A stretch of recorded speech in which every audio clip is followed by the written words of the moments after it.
les habla Mirta Sugaray. Voy a tomarme el atrevimiento, y estoy autorizada, para hacer algunas preguntas con relación a la edición de este libro, ¿no? Bueno, una de ellas sería: ¿dónde surge el deseo de construir y publicar un libro de mujeres afrodescendientes? ¿Cómo le surge la idea? No sé quién quiere contestar.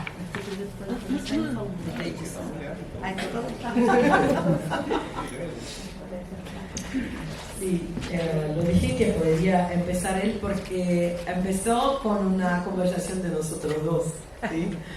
Entonces, yo soy Taina, ¿sí? Yo digo, en español lo digo Taina Rosa, pero no, en portugués Taina Rosa, ¿sí? Es distinto, ¿sí? Entonces, la verdad, yo y Alcione nos conocemos en 2020, tal vez, en el medio de la pandemia, esa locura, porque todos estábamos haciendo muchas cosas en la internet. Y así nos conocemos. Él fue banca de mi maestrado también. Después me presentó Mónica y hicimos trabajo juntas sobre contaciones de historias en la negritud. Y entonces, haciendo muchos proyectos, nos cayó la idea de hacer un proyecto en el Foro Mundial de Derechos Humanos de UNESCO año pasado. Estamos ya haciendo muchas cosas, incluso tocando un proyecto del profesor Alcione que tiene en la Universidad de Piauí, que se llama, que muy cerca más de Venezuela, más cerca de allá de acá, por ejemplo, está en el nordeste de Brasil. Y allá tiene un proyecto de lectura de encuentros literarios sobre mujeres negras, que ya hace años. Entonces se encuentra en escuelas, en universidades, en eventos, todo. Y así hicimos eso año pasado en el Foro Mundial de Derechos Humanos de UNESCO. Y desde el empezó pensábamos así: vamos a hacer con mujeres de Brasil, de Rio Grande del Sur, con mujeres afro-uruguayas, ya conocíamos Mónica y otras mujeres del colectivo de Nzinga, Misangas y afropoéticos. Y así empezamos a buscar mujeres poetas negras en Argentina, ¿sí? Y nos quedó Lucía, muy bien, Lucía, Gisela y Perla de Buenos Aires. Y así hicimos nuestro encuentro. Y desde allá estamos así. No se puede perder eso, porque empezamos a pensar cómo la Pampa, todo eso de Rio Grande del Sur, Uruguay y Argentina, está muy junta en cuestiones de identidad. Tenemos a veces más cosas comunes con las personas de acá y de identidad gaucha que, por ejemplo, el norte de Brasil, que es muy distinto de Rio Grande del Sur, donde venimos yo y Alcione, por ejemplo. Entonces pensamos así: tenemos que registrar eso, no podemos dejar así como oralidad. Claro, nos sirve un montón, y la negritud lo sabes. Muchas de nuestras historias están hasta ahora por la oralidad, pero a veces también perdemos parte de la historia por eso. Y por eso a veces las historias de los europeos parecen tan valoradas, porque lo escriben todo, ¿sí? Yo decía eso, cuando fui a Europa, pasaba por la calle, tenía una chapa en el suelo solo para decir: Don Pedro caminó acá. Eso lo hacen ellos, siempre. Entonces, tenemos que tener esa estrategia también de registrar nuestros conocimientos. Y empezamos a pensar sobre eso, Alcione y yo, y después abrimos para el grupo como Mónica, sus compañeras de colectivo, Lucía, Gisela y todas, y pensaron: genial, qué bueno, sí, que pensaron eso. Entonces empezamos todo el proceso para hacer el libro propio, que tiene muchas cuestiones de edición, es muy distinto de otro libro. Y les puedo hablar también, pero puedo esperar que me hagas esa pregunta, ¿sí? Hasta ahora así que empezó, pero también tenemos cuestiones de la edición propia. En realidad la segunda pregunta es como: ¿por qué afroplatinas? ¿A qué hace referencia esa palabra? Sí. Sí. Pero, ¿sabes que habla un montón? Sí, está mudo hoy. ¿Sabes? Hoy está mudo, pero habla un montón. Y sí. Pero hoy, claro, es nuestro día también. Me parece que que hablamos más también. Pero en general hablamos todo, obviamente, como necesita ser el feminismo negro, ¿no? El feminismo está ahí para dar espacio a todos. Y el profesor Alcione tiene ya su proyecto en la UFPI, que llamamos Universidad Federal de Piauí, de las poetas afro-uruguayas, ya lo tenía.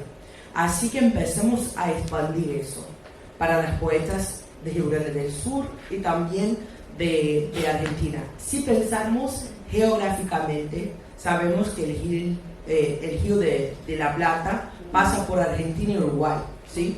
Pero sí, en cuanto a agua, en cuanto a fruición, pasa por Río Grande del Sur también, ¿sí? Y así vimos que la cultura hace lo mismo. Entonces que buscábamos una palabra, concepto para hacer este hilo, así, entre los tres territorios. Encontramos poetas afroplatinas para demarcar la identidad negra, ¿sí? Porque así que ya hablábamos con Lucía también ayer, porque es muy distinto, por ejemplo, en Brasil, como decimos negros, que son pretos y pardos, distinto de acá, que le dicen afrodescendientes, ¿sí? Está distinto el concepto, pero el principio de la identidad negra afro es la misma. Entonces que mantenemos la palabra afro y ese platinos para garantir esa cuestión de territorio, ¿sí? Pero claro, más que una cosa geográfica, es una cosa cultural, ¿sí? Entonces estamos pensando así, a partir de la literatura, para entender esa identidad de los territorios. Bueno, algo más o menos comenzaste al principio, pero ¿cómo se hizo la selección de las autoras? O sea, algo contaste, pero bueno, como para cerrar la idea. Sí, en verdad que empezamos a buscar quien conocíamos, ¿sí? Y también teníamos el tema de quién participara de la UNESCO, porque ahora ya conocemos más personas y más poetas, tanto de Río Grande del Sur, de Uruguay. Argentina estamos empezando ahora que sabemos solo 2 personas más que no sabíamos, ¿sí? Pero tenía ese tema, quién conocíamos y después quién participó con nosotras en UNESCO para participar del libro. Y ahora ya tenemos la idea de hacer el volumen 2. Entonces que necesitan decirnos quién conoce de poetas negras, porque así nos equilombamos, ¿sí? En verdad que la oralidad nos llevó a las personas, ¿sí? Porque no tenemos, por ejemplo, en ningún sitio el nombre de esos poetas. ¿Dónde está? La plataforma con los nombres de todas para encontrarnos y nos requilombarnos. No hay. Entonces, ¿qué hicimos así? Conocimos una en un congreso. Profesor Alcione hace eso un montón para nosotras, va a muchos congresos en América Latina y escribe todos los números y me pasa y los llamo y hablamos por medio y así lo hacemos. Ahora estamos acá en Santa Fe, hasta hoy, ¿sí? Mañana vamos a Buenos Aires, esta semana ya vamos a almorzar con una de que es afro-venezolana, otra que afro-chilena, otra, así que hacemos los grupos, nos encontramos presencial, porque eso es muy distinto, solo hacer pesquisa por el medio de libros y artículos, y otra cosa es vivir. Nosotros vivimos las cosas que estamos escribiendo, entonces que nos encontramos en sitio de verdad, circulamos y a partir de eso que hacemos la poesía y hacemos los libros.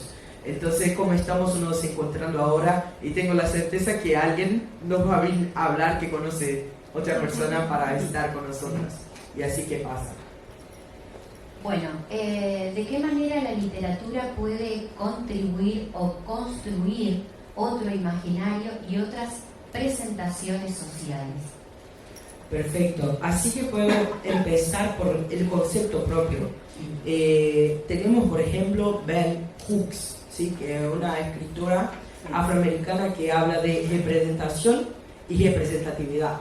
Esos son 2 conceptos, pero juntos forman el imaginario social que tenemos de las identidades en el mundo. Entonces imagínate, acá ahora estamos haciendo representatividad. Son nuestros cuerpos haciendo algo para nosotros. Pero eso no basta, necesitamos también representación, porque podemos estar todos acá, salimos de acá, vamos a casa, mirar una película y solo vemos que blancos positivados y negros siempre inferiores. Eso que pasa en los bienes culturales son la representación. Y tenemos un cambio de imaginario, necesitamos los dos, representatividad y representación. Y ahí, ¿qué pasa la literatura?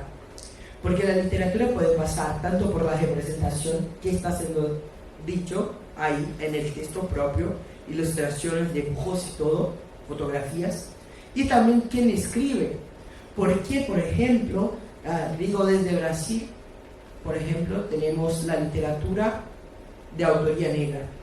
Ahora, pero no empezó así. ¿Cómo empezó en Brasil? Primero, textos que hablaban sobre negros, pero escritos por blancos como lo querían, ¿sí? Eso es una representación, pero no es una representación positiva. Y ahí no hay representatividad.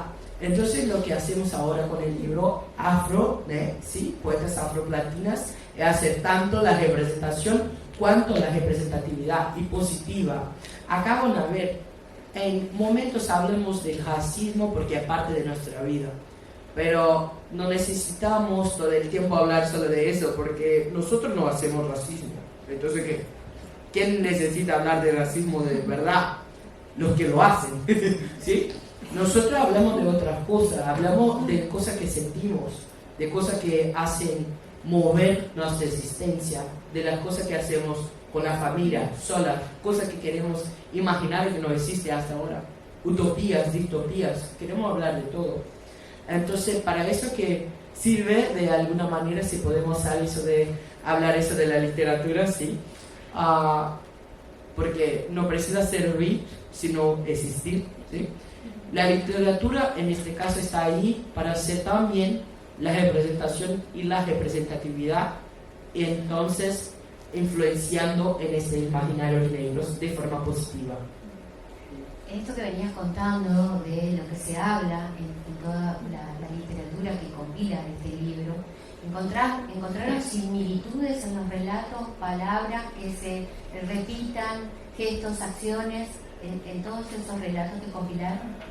Sí, hablando un poco de la edición misma para llegar a eso, van a ver, y van a ver de verdad, porque traemos una cosa del libro digital que van a pasar a todos y todos van a tener el libro digital para mirar en sus casas. Ya están pasando, así que son muy rápidos.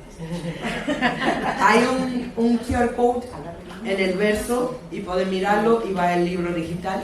Y ahí van a ver que es un libro distinto. Al primero, cuando se ve, es solo un libro. Pero la edición cambia todo, ¿sí?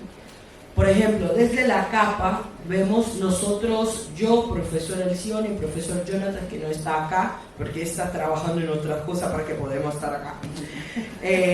No estamos en la capa, podríamos ser solo nuestros nombres porque somos los organizadores, ¿sí? Eso pasa demasiado. Pero es un libro colectivo, ¿cómo vamos a poner solo nuestro nombre? No. Tienen los nombres de todas, tienen la biografía de todas las poetas. Y eso que hicimos se llama una edición decolonial. ¿Qué es la decolonialidad? Es la revisión historiográfica de las Américas. Vivimos acá, en toda la América Latina, el colonialismo. Y a veces que no entendemos que está en todo, hasta en la edición de un libro. Si yo pienso que solo mi nombre es importante y lo pongo en la capa, es porque de los otros no son.